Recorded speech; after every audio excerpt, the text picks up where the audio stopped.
The futures game is a really cool concept because you get to see two of the top prospects from every franchise duke it out, get a little taste of what the future could look like. Not every year is created equally, though. Sometimes you choose someone who's a little more major league ready, who maybe doesn't have as high ceiling. Maybe sometimes your two prospects just aren't that particularly good. That's not the case this year for the Pirates. I think they're sending not only their best pitcher and their best hitter, they're also sending two guys who could be mainstays in Pittsburgh in the not so distant future. Good morning and welcome to OffBeat here on North Shore 9 presented by FanDuel. My name is Alex Stumpf and this is a daily look at your Pittsburgh Pirates. Seth Hernandez and Edward Florentino will be representing the Pirates in this year's futures game. And I don't think I need to give any introduction to the former. We've talked about Seth Hernandez on this program. We think he is going to be something special. And it's not just me. He's ranked by Baseball America as the number 6 prospect in all of baseball. We've seen him make that jump from Bradenton to Greensboro. And while there may have been a little bit of a learning curve facing that higher level of competition, he's still striding right now. 6-1 with a 2.02 ERA over 62 and a third innings, 100 strikeouts, the second most in Major League Baseball, 159 batting average against, 0.99 whip between the two levels.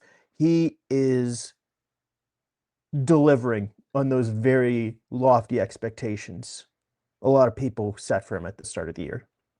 I know I was one. I came into the year thinking that he was going to finish the year in Double-A Altoona. He's halfway to that goal right now. I think it's still very achievable right now, but he's in a spot with what he's doing in Greensboro that even if he finishes in Greensboro, he's on a really good trajectory to get to Pittsburgh within the next couple years.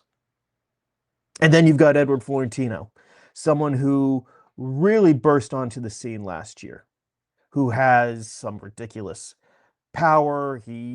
I was really impressed last year whenever I got to talk to him about his growth mindset, whether that's what he's doing offensively, whether that's learning to play center field so he can become a better fielder, whether it's just trying to make himself a better man. Like he did that whole interview on Wednesday. Pirates made both players available, and Florentino did it all in English. Like I caught up with him last year, and he did the interview in English, but he was a little self-conscious. I feel like I was one of the first ones. I thought he did a great job, but just seeing the continued growth there, it's like, yeah, this is someone who strives to get better every day. And right now, you have someone who, between a little bit of time in Bradenton on a rehab assignment and high A Greensboro, he has 10 home runs, 38 RBI, and 807 OPS, ranked as the number 30 prospect in baseball by Baseball America. He also has the potential to be higher than that. Like this year has been a little bit of a learning curve. And I think the injury, going through the rehab, that has played a small factor in it. But the amount of hard contact that he makes and that he doesn't whiff in the zone that often, it's a really good combination for an offensive profile.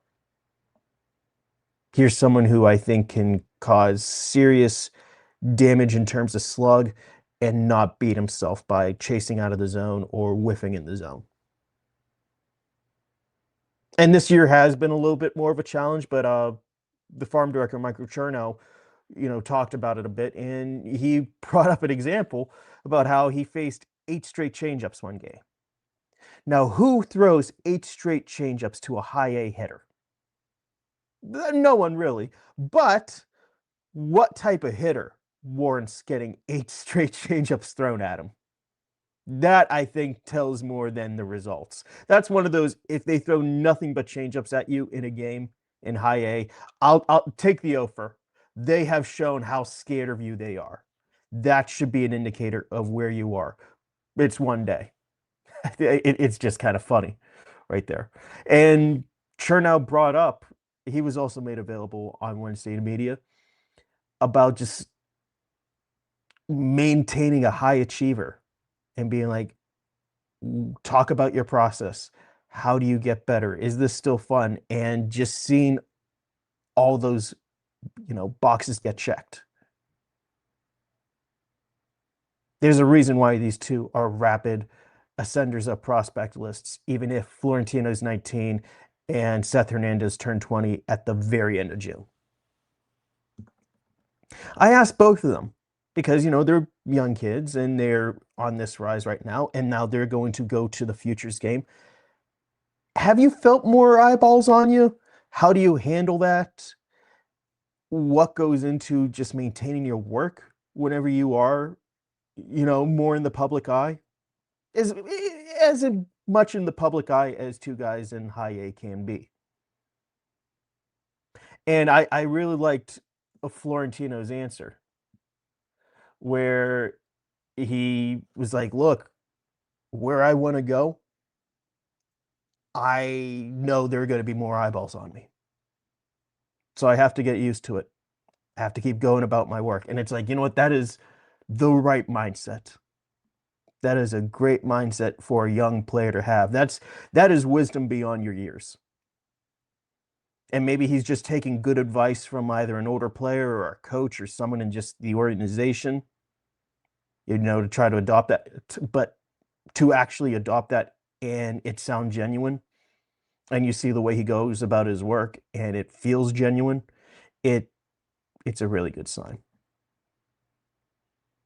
We're going to take a quick break. We'll be right back. This episode is brought to you by IQ Bar, our exclusive snack hydration sponsor. IQ Bar protein bars, IQ Mix hydration mixes, and IQ Joe mushroom coffees are the delicious, low-sugar, brain and body fuel you need to win your day. The Ultimate Sampler Pack is a great way for you to try all IQ Bar products and flavors. You get 9 IQ bars, 8 IQ Mix sticks, and 4 IQ Joe sticks. All IQ Bar products are clean label certified and entirely free from gluten, dairy, soy, GMOs, and artificial ingredients. With over 20,000 5-star reviews and counting, more people than ever are fueling their lifestyles with IQ Bar's brain and body boosting bars, hydration mixes, and mushroom coffees. The Ultimate Sampler Pack includes all 3. My personal favorites so far have been the almond butter chip and the iced tea lemonade hydration mix. It's just really full of flavor. I love starting my day with it, and I couldn't imagine starting my day with anything else other than IQ Bar products. Right now, IQ Bar is offering our podcast listeners 20% off all IQ Bar products, including the Ultimate Sampler Pack, plus free shipping. To get your 20% off, text MLB to 64,000. That's MLB 64000. Message and data rates may apply. See terms for details. So I gave you Florentino's answer to how do you handle the eyeballs. Asked Seth the same thing too. And he talked about being able to separate what you're doing and the amount of eyeballs on you. A quote from him. I also think trying to go out and compete, these guys you're facing, they're trying to take food off your plate. That's how I like going about it. Going out and competing every day. That's a big one for me. End quote. I like that territorial mindset. I like that, someone's trying to take my literal food. It's animalistic right there. I think that's a real killer mindset, and I think you kind of get a little peek right there why this guy has 100 strikeouts and 62 in the third innings. I think there is a very high ceiling for Seth Hernandez. And at the spring breakout, that fastball that he zipped by Max Clark, to start the game, and Clark's like, that wasn't in the scouting report. That is 5 miles per hour faster than I expected. And he gets those, big eyes. And it was a funny moment right there. It was one of those like, okay, announce your presence with authority. This is another opportunity to do so. I don't think he needs to go out there and hit 102, 103. And if he gets hit or whatever, it's an exhibition. It really doesn't mean anything for the end of the world.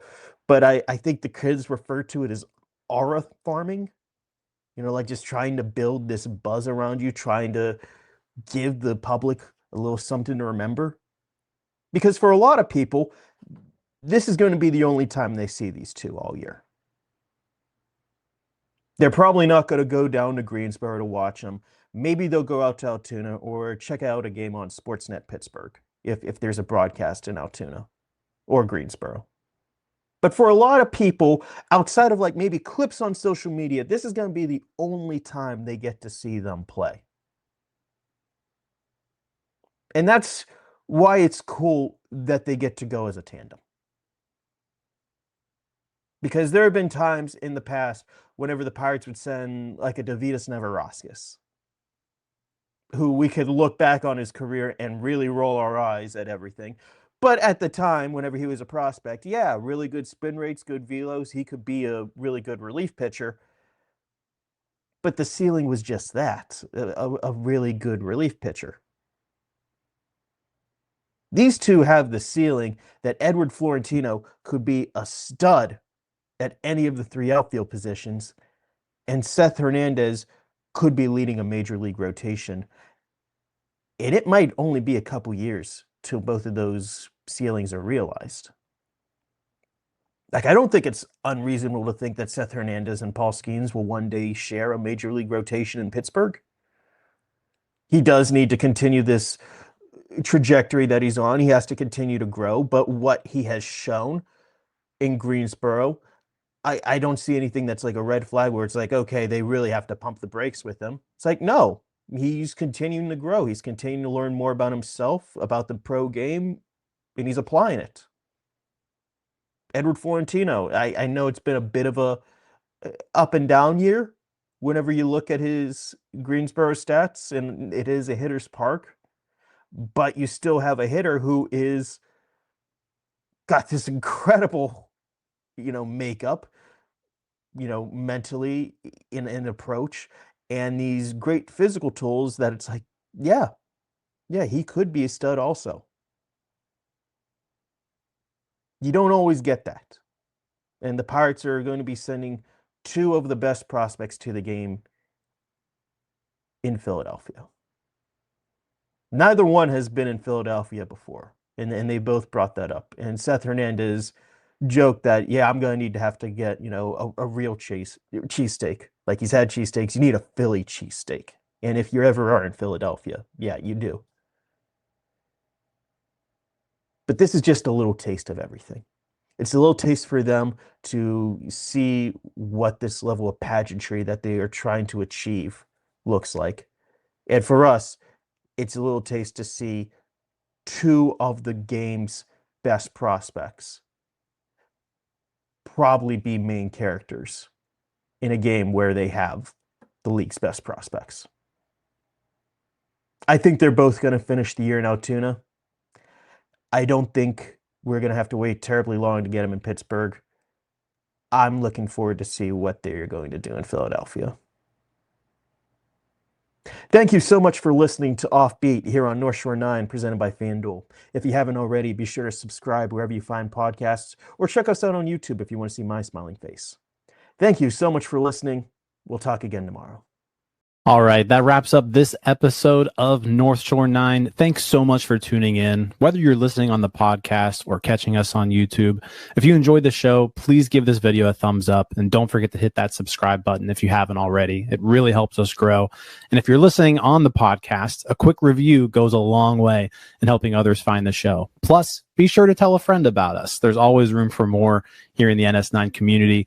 And for those looking to support us a little more, consider joining our Patreon, become an MVP member, and get exclusive perks while helping us continue to bring you more of the Pirates content you love. Thanks again for all your support, and let's go Bucs.